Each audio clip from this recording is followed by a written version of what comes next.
नमस्कार मित्रों, मैं ज्योतिर्विद वास्तु विशेषज्ञ अंक शास्त्री सचिन पालीवाल मेरे YouTube चैनल सचिन पालीवाल श्री काल चक्र पर आप सभी मित्रों का तहे दिल से स्वागत करता हूं। आज एक विषय को लेकर मैं प्रस्तुत हुआ हूं। आगामी श्राद्ध पक्ष आ रहे हैं जिसे हम पितृपक्ष भी कहते हैं। वह उस पितृपक्ष में हम अपने पितरों के लिए क्या करें तथा हमारी कुंडली में पितृदोष है, इसके लक्षण को हम कैसे ज्ञात करें, उनके क्या उपाय कर सकते हैं। तो आइए इस रोचक जानकारी को प्रारंभ करें। उससे पूर्व आप सभी मित्रों से मेरा करबद्ध निवेदन है कि मेरे YouTube चैनल सचिन पालीवाल श्री काल चक्र को आप लाइक कीजिए, सब्सक्राइब कीजिए, शेयर कीजिए, क्योंकि आपका एक लाइक मेरे लिए बहुत ज़्यादा मोटिवेशन का काम करता है। तो आइए मित्रों, प्रारंभ करते हैं इस रोचक जानकारी को लेकर। सर्वप्रथम हम बात करेंगे कि पितृदोष के लक्षण क्या हैं। जब हम किसी ज्योतिषी के पास में जाते हैं तो वह हमें अवगत करवाते हैं कि आपकी कुंडली में पितृदोष है। तो पितृदोष के कुछ ऐसे लक्षण होते हैं जिससे हम सहज रूप से ज्ञात कर सकते हैं कि वास्तव में हमारी कुंडली में पितृदोष है। तो सर्वप्रथम पहला लक्षण है कि यदि आपके घर परिवार में छोटी छोटी बातों पर बहुत ज़्यादा क्लेश होता है, घर में बहुत ज़्यादा वैमनस्यता है, आपस में घर परिवार के सदस्यों की बनती नहीं है, एक दूसरे से बहुत ज़्यादा मनमुटाव रहते हैं, तो ये पितृदोष का लक्षण हो सकता है। दूसरा लक्षण के तौर पर अगर हम माने तो घर की दीवारों पर मकड़ियाँ बार बार जाले बना देती है।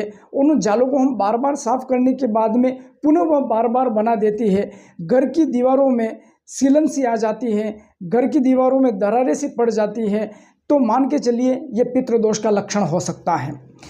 यदि आपके घर में किसी भी प्रकार से किसी भी मेहमानों का आवागमन नहीं होता है तो ये मान के चलिए कि आपको पितृदोष से संबंधित दोष हो सकता है। यदि समाज में आपका कोई सम्मान नहीं करता है, आप समाज से दूरी बनाकर रखते हैं, आपको समाज में जाने की इच्छा नहीं होती है, समाज के लोगों से घुल मिलकर रहने की इच्छा नहीं होती है, तो ये एक पितृदोष का लक्षण माना जा सकता है। यदि छोटी छोटी बातों पर गुस्सा आता है और तुरंत वह शांत भी हो जाता है, तो यह मान के चलिए कि आपकी कुंडली में पितृदोष से संबंधित दोष हो सकता है। यदि किसी भी प्रकार से आपके घर में सबसे वृद्ध व्यक्ति का अपमान बार बार होता है तो यह पितृदोष का लक्षण माना जाता है।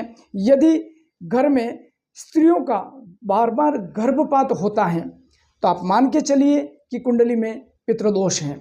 यदि स्त्री या पुत्री संतान का अधिक होना, पुत्र संतान का न होना, और यदि पुत्र संतान हो जाए तो भी वह अयोग्य संतान हो जाती है, तो ये आप मान के चलिए कि आपकी कुंडली में पितृदोष है। यदि आपके घर में किसी भी प्रकार से असामयिक मृत्यु हो जाती है, दुर्घटना हो जाती है तथा ऐसे व्यक्ति का अंतिम संस्कार भी ढंग से नहीं हो पाता है, तो आप मान के चलिए कि पितृदोष से संबंधित आपकी कुंडली ग्रसित है। यदि भोजन में बार बार बाल आ जाता है तो आप मान के चलिए कि आपकी कुंडली में पितृदोष है। यदि आप कार्यस्थल पर जाते हैं, आपके कार्यक्षेत्र पर जाते हैं, आपके सहभागियों से रोज रोज झगड़ा होता है, रोज रोज उनसे वैमनस्यता होती है, तो आप मान के चलिए कि आप पितृदोष से ग्रसित हैं। यदि आप में बहुत अधिक योग्यता है, उसके पश्चात भी यदि आपको किसी भी प्रकार से कोई नौकरी नहीं मिलती, आप किसी व्यवसाय में सफल नहीं होते, तो आप मान के चलिए आपकी कुंडली में पितृदोष है। यदि किसी भी प्रकार से आपके घर में कोई शुभ कार्य, मांगलिक कार्य होते हैं और उन शुभ मांगलिक कार्यों से पूर्व घर में बहुत ज़्यादा क्लेश होते हैं, तो आप मान के चलिए कि पितृदोष से ग्रसित हैं आप।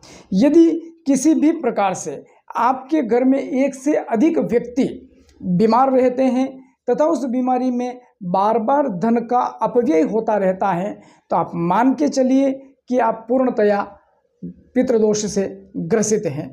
यदि रिश्तेदारों से आपकी नहीं बनती है, कहीं न कहीं उनसे वैमनस्यता, मनमुटाव रहता है, तो पितृदोष से संबंधित आपकी कुंडली ग्रसित हो सकती है।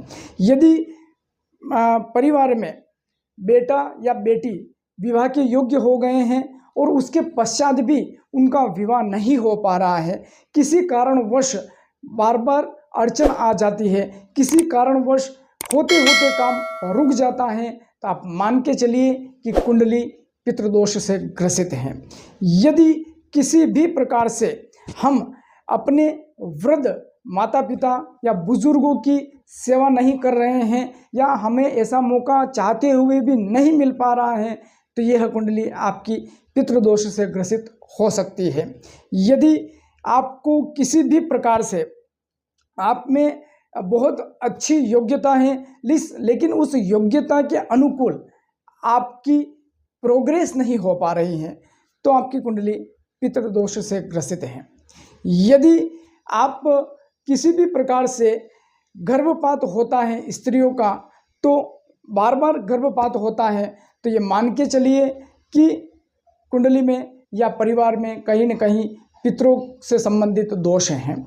अनेकों ऐसे कारण हैं जिनको हम देखकर, इनसे भी और ज़्यादा बहुत से कारण हैं, तो ऐसे कुछ कारणों के कारण हम मान सकते हैं कि हमारी कुंडली में हम पितृदोष से ग्रसित हैं।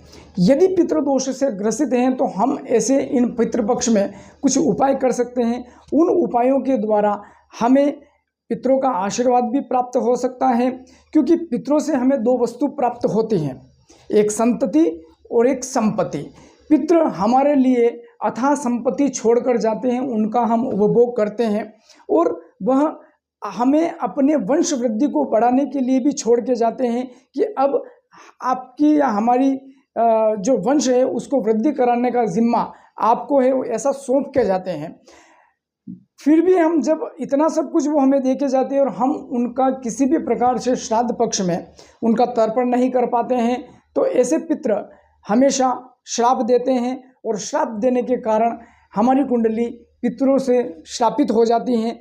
इसलिए इस पितृपक्ष में कुछ ऐसे उपाय करने चाहिए जिससे हमें पितरों से आशीर्वाद प्राप्त हो, हमें धन संपदा वैभव यश कीर्ति इत्यादि प्राप्त हो। उनके लिए हम पितरों से आशीर्वाद मांगने के लिए सर्वप्रथम उपाय के तौर पर आपको क्या करना चाहिए कि घर में नित्य प्रतिदिन आपका घर का जहाँ पर आप जल का मटका रखते हैं वहाँ पर पितरों के नाम से एक दीपक ज़रूर जलाना चाहिए। दूसरा उपाय के तौर पर अपने खाने के अंश में से गाय के लिए, कुत्ते के लिए, कौओं के लिए आपको कुछ अंश निकाल देना चाहिए। तीसरा, यदि घर में बार बार मकड़ी जाले बना रही है तो वह जाले न बनाने दे या उसे तुरंत साफ कर दे। आधुनिकता की इस दौड़ में हम बहुत ज़्यादा वैभवशाली जब हो जाते हैं तो हम अपने परिवार के नियमों की अनदेखी करना लग जाते हैं। तो परिवार के जो नियम परंपरागत अनुसार जो नियम चले आ रहे हैं उनकी कभी भी अनदेखी नहीं करना चाहिए, क्योंकि अनदेखी करने से पितृ नाराज़ हो जाते हैं। कभी कभी अपने घर पर गुरुजनों को या विद्वान जनों को आमंत्रित करना चाहिए, उनका आशीर्वाद लेना चाहिए तथा उनसे कुछ प्रवचन की बातें इत्यादि सुनकर उनको कुछ भेंट इत्यादि अर्पण कर देना चाहिए। साथ ही साथ सूर्य भगवान को हमेशा जल चढ़ाना चाहिए और 27 गायत्री मंत्रों का आवर्तन करना चाहिए। प्रतिदिन तांबे के लोटे में शुद्ध जल लेकर उसमें कुमकुम पुष्प डालकर भगवान सूर्य नारायण को 27 बार यदि कोई इन मंत्रों का जाप करता है, गायत्री मंत्रों का, तो आप निश्चित रूप से मान के चलिए कि उस व्यक्ति के घर में कितना भी बड़े से बड़ा पितृदोष हो वो पितृदोष शांत होता है।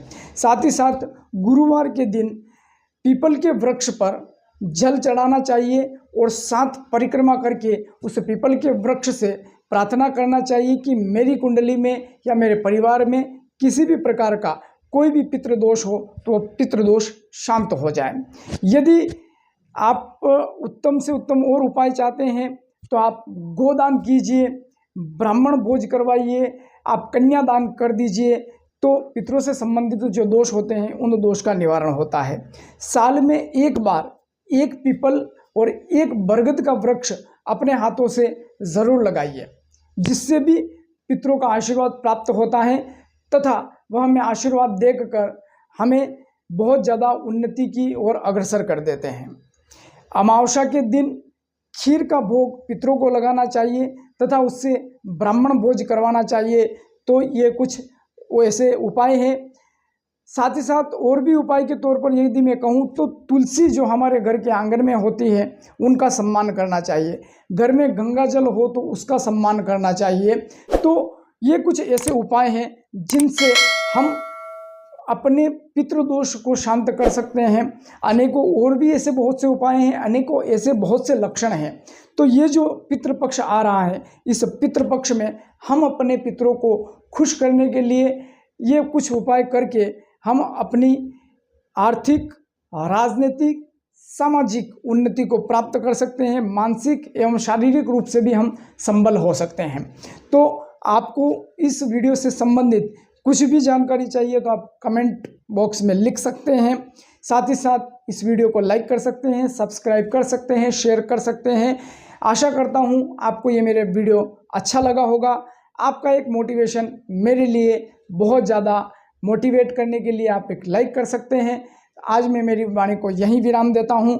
पुनः एक अगले वीडियो में रोचक जानकारी के लिए प्रस्तुत होऊंगा। तब तक के लिए जय श्री कृष्ण, जय जिनेंद्र, जय माता दी, हर हर महादेव। आजकल एक फैशन सी बन गई है घर में कैक्टस या कांटों के पौधे लगाना, जिससे शनि ग्रह खराब हो जाते हैं, घर में अवसाद पैदा होता है, अस्थिरता पैदा होता है तथा घर में कलह का वातावरण पैदा होता है। इसलिए कभी भी घर में कांटों या कैक्टस के पौधे नहीं लगाने चाहिए।